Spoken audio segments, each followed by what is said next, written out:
quando Deus faz algo na sua vida, ele faz para mudar seu mundo. Entendi. Ele queria salvar Samaria, não tinha um dos seus discípulos, que eram judeus. Os caras não comiam a comida de lá, não gostavam daquela turma. Então ele pegou uma samaritana, converteu a samaritana e vou levar você comigo? Não. Eu te chamei para você mudar seu mundo. Então vai para o seu mundo e muda. Entendi. Certo?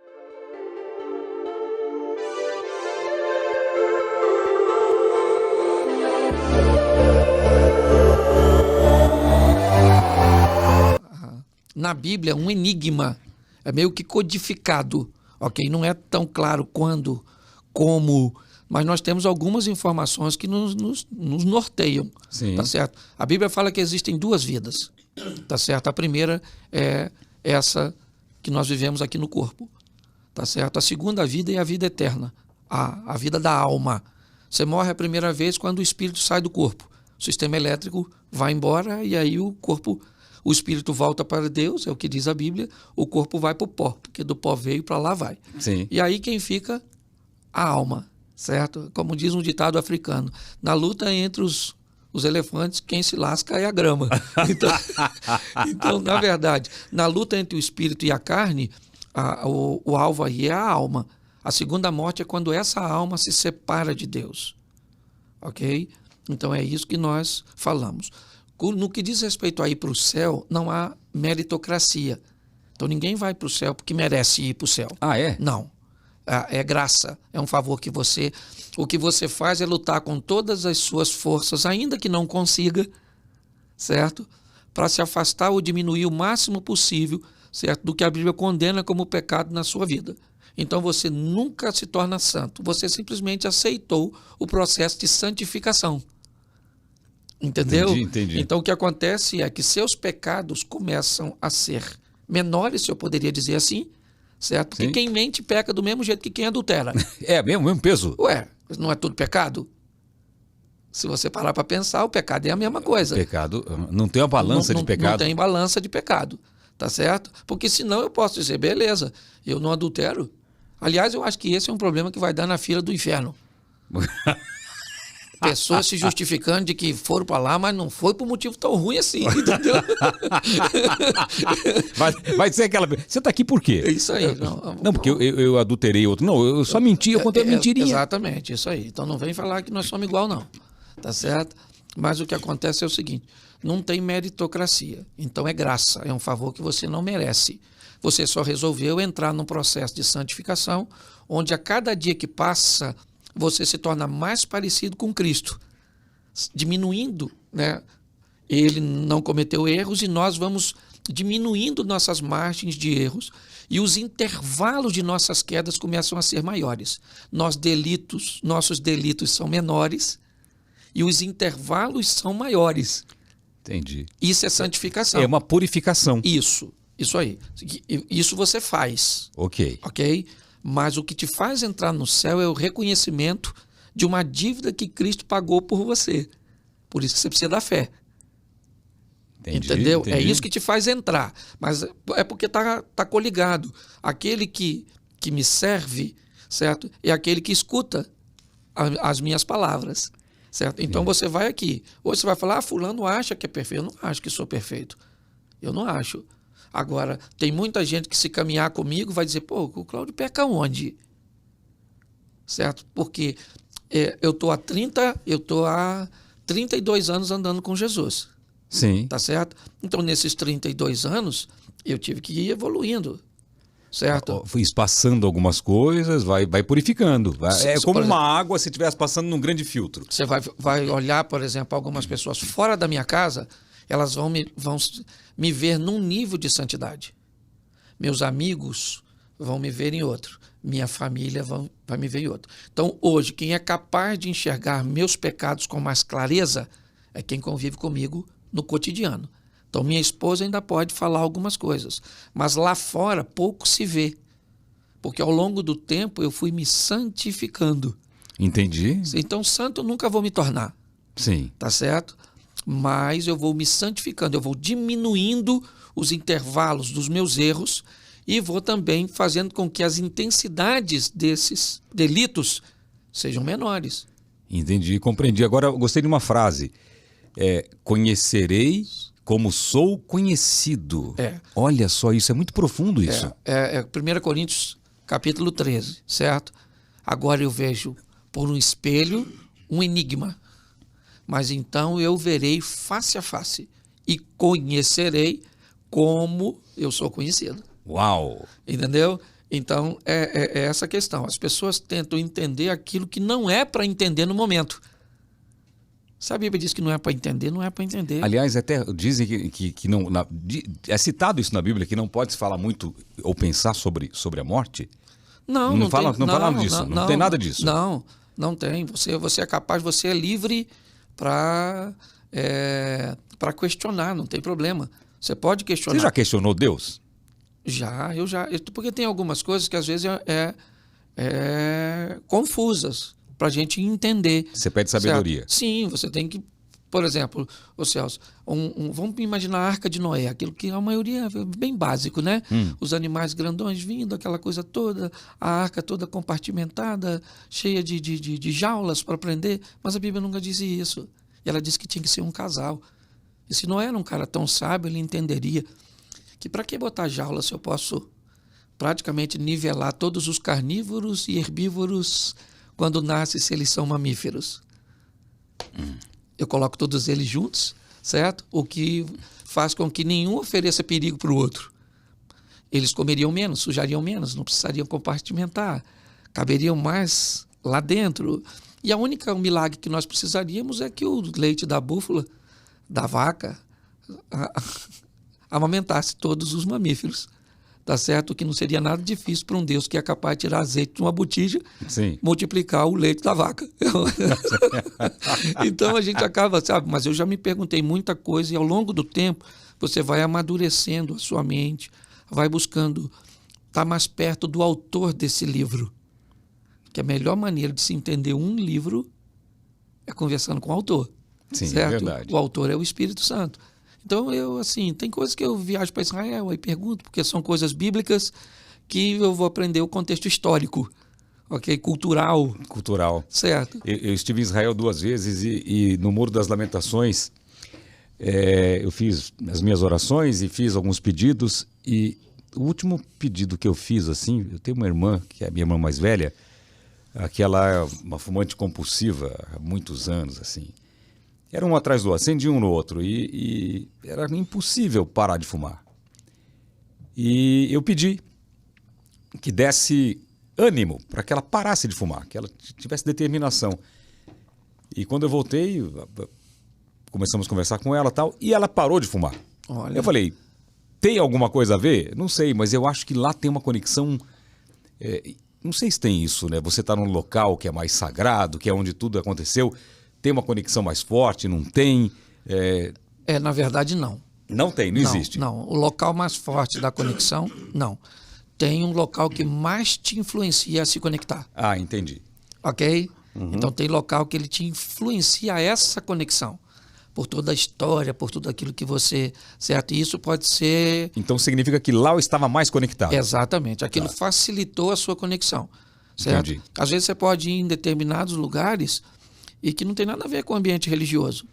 Mas tinha alguma coisa naquele ambiente, ou alguém precisava ouvir alguma coisa, receber alguma coisa, e naquele momento aquele local acabou provocando uma conexão que o próprio local estava necessitando. O próprio local? O próprio local. É comum, às vezes, você encontrar com alguém, ligar para essa pessoa, mandar uma mensagem, e de repente ela volta e diz assim, cara, foi Deus que mandou você falar isso comigo. Foi Deus que mandou você vir aqui. Aí você diz, como foi Deus? Eu não senti nada. Eu fiz algo normal para mim, perfeitamente comum. É comum para você, mas não é comum para... Mas a pessoa tem que estar ligada, ela tem que estar assim, atenta a essas coisas. Eu fui viajar... nos últimos 2 anos, eu tenho recebido muitas... Claro que meu caso foi público do meu problema que eu tive de saúde, mas tantas mensagens que eu recebi que na hora eu pensei, isso aqui foi Deus que mandou para mim. As pessoas falando testemunhos de cura, histórias emocionantes assim de pessoas que passaram por dificuldades. Eu falei, parece que eu entendo como se fossem mensagens de Deus. Olha só, a Bíblia diz assim: ide por todo o mundo e pregai o evangelho. Certo? Então, vamos usar o mundo agora numa, né, com dois, vamos diferenciá-lo. O mundo no sentido global, né, o cara vai virar missionário, vai para a África, para a Ásia, vai fazer missões na Cracolândia, vai para o mundo. E nós temos o mundo que é o seu mundo. O seu mundo não é o mesmo do meu. O céu tem o mundo dele, sua família, seus vizinhos, amigos e tudo. Então, quando você vem para Cristo, você vem para, primeiro, encontrar a sua salvação. Sim. E a transformação que ele fez em você, agora vai mudar seu mundo. Entendeu? Entendi. Então, você começa a voltar para seu mundo para que ele seja transformado por aquilo que você carrega. Entendi. Então, agora você está carregando aquilo em você. Tá certo? Você está vivendo sob um novo sistema. As leis americanas servem para nós aqui? Não. Não servem. Mas se você for para lá, você tem que se enquadrar nela. Tem que se enquadrar nela. Então, quando você vai para o Evangelho, você tem que se enquadrar na lei do... Na lei do Evangelho. Ou então continua no Brasil, não vai para o Evangelho. Entendeu? Vai viver num mundo paralelo. Exatamente. Então, as pessoas têm que entender isso. Então, quando Deus faz algo na sua vida, ele faz para mudar seu mundo. Entendi. Ele queria salvar Samaria, não tinha um dos seus discípulos, que eram judeus. Os caras não comiam a comida de lá, não gostavam daquela turma. Então ele pegou uma samaritana, converteu a samaritana e vou levar você comigo? Não. Eu te chamei para você mudar seu mundo. Então vai para o seu mundo e muda. Entendi. Certo? Então quando ele muda a sua vida, ele não muda você simplesmente para levar você para uma igreja.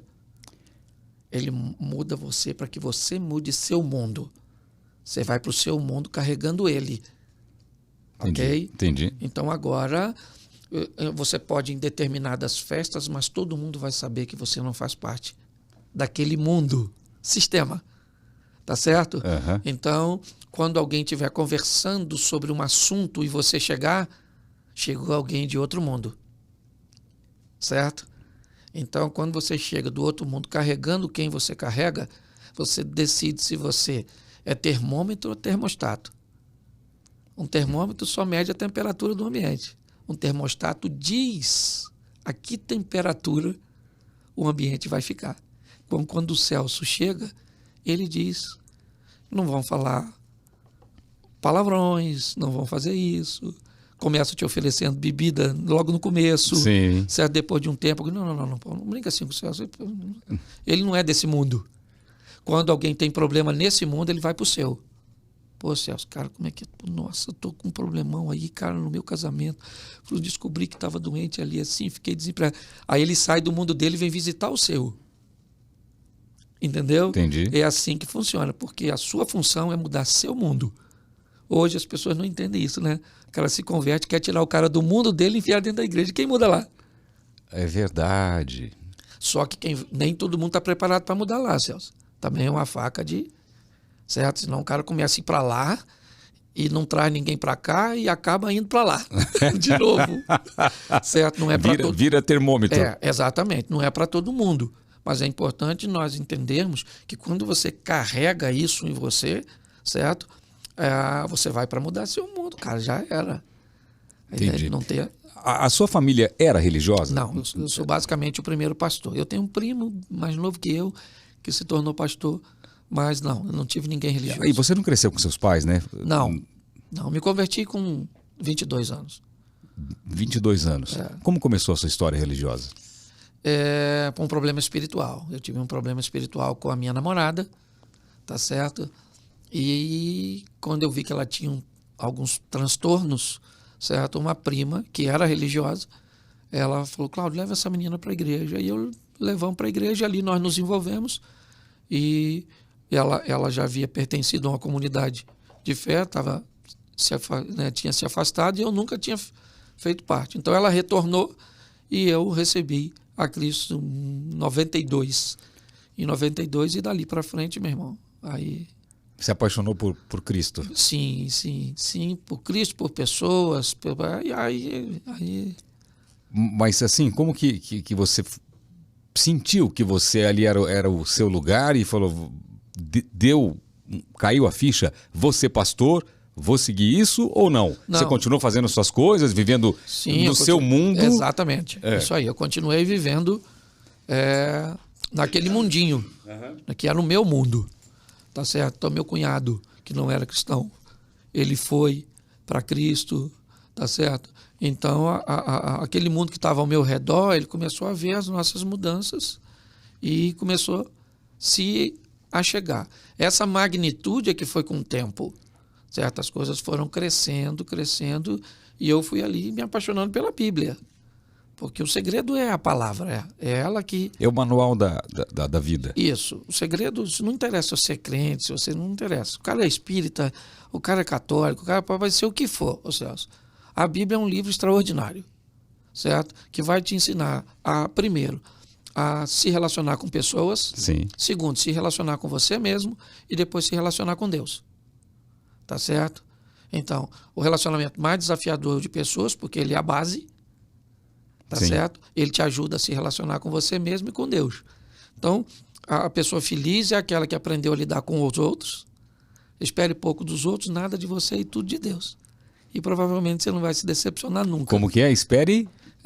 nada dos outros, um pouco de você e tudo de Deus. Aí você não se decepciona. Eu vejo hoje os coaches, até os coaches financeiros, falando e usando a Bíblia o tempo todo. Porque todas as respostas parecem que estão na Bíblia. Isso, eles usam bem no que diz respeito a resultados. Tá. Certo? Mas pouco para aceitação. Ok. Se aceita é diferente de ter resultado. Tá bom? Usar um exemplo bíblico, Tá. talvez fica fácil para todos. O Moisés está conduzindo o povo para sair do Egito e o povo tem sede. Ele precisa de resultado. Água. Então ele vai falar com Deus, Deus diz, dá uma pancada na rocha que eu vou fazer sair água da rocha. Tá certo? E todo mundo vai saciar e vai armazenar água para continuar caminhando. Ele vai lá dar a pancada na rocha, está tudo certinho, a água sai. Nossa, ele é o cara sensacional. Moisés, o cara da água. Está todo mundo feliz com ele. Resultado... Tá. E Deus também está feliz com ele. Ok. Foi aceito. Passou o tempo, o povo teve água, sede de novo. Moisés foi lá e falou assim, o povo está com sede de novo. Ele falou, agora você vai à rocha, mas ao invés de tocar na rocha, você só vai falar com ela. Porque aquela rocha simbolizava Cristo. Ela não pode ser ferida 2 vezes. Entendeu? Então agora você não precisa. Você só fala com a rocha. Só que Moisés estava preso no modelo mental anterior. Tá. Se tinha dado certo lá, por que eu vou falar? Eu dou uma pancadinha, porque na outra pancadinha você viu. O que ele fez? Foi lá e deu uma pancada. A água saiu, o povo bebeu, o povo está feliz. Moisés. Resultado extraordinário. Ok. Mas aí Deus tira ele do grupo, bota no privado, e Deus diz, o que foi, Moisés? Ele falou, o que foi o quê? Saiu água. Saiu água. Ele disse, pois é, você teve resultado, mas sem aceitação. O mundo do coach tem sido bom e motivar as pessoas a alcançarem resultado. Mas se não apresentar a Cristo, vão para o inferno com resultados extraordinários. O que não é permuta. A Bíblia diz que você pode ganhar o mundo sem perder a alma. Não precisa perder a alma para ganhar o mundo, perder a alma. Você pode fazer os dois. Sim. Entendeu?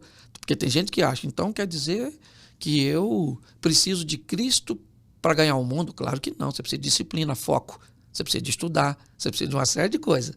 Certo? Para ganhar o mundo, para ser rico, para ser forte. O grande problema é que quando essa partida terminar, ok? Como diz os chineses, acabou a partida de xadrez, se você é um peão ou um rei, você vai para a mesma caixa. Então, quando acaba tudo isso, Celso, certo? Ao máximo que a pessoa vai é com você até o cemitério. É verdade. E aquela passagem que diz que é mais fácil um camelo passar no buraco de uma agulha do que um rico entrar no reino dos céus. Lucas 18. Tá. Ok? Está conversando com um jovem rico. O jovem rico diz, mestre, o que hei de fazer para herdar a vida eterna? Jesus disse, você conhece os mandamentos? Ele diz, conheço e pratico desde a minha mocidade. Jesus diz, então falta você uma coisa, uma só, irmão. Vai, vende tudo que tu tens, dá aos pobres, terás um tesouro no céu, depois você vem e me segue. Ok? Ele não fez, ele não gostou. Ele não quis abrir mão do material. Não. Jesus estabeleceu uma régua E ele disse, eu não gostei dela. E Jesus disse para ele, entre aspas, não em palavras, se você não gostou, isso não é um problema meu. Eu não vou baixar a régua Para te agradar. para te agradar. A régua está aqui, se você quiser entrar, vamos embora. Se não quiser, Lucas 18. No 19, ele entra na casa de Zaqueu, um velho rico. No 18, jovem rico. Sim. No 19, velho rico. O que o problema não é a riqueza, é a imaturidade. Entendeu? Na casa de Zaqueu, Lucas 19, ele diz, hoje veio salvação a essa casa. Oh, mas o cara é rico, não é mais fácil passar um camelo Sim. do que um... Entendeu? Então ele está dizendo, o problema não é a riqueza, é a imaturidade. O dinheiro é um excelente servo, mas é um péssimo senhor. Cara.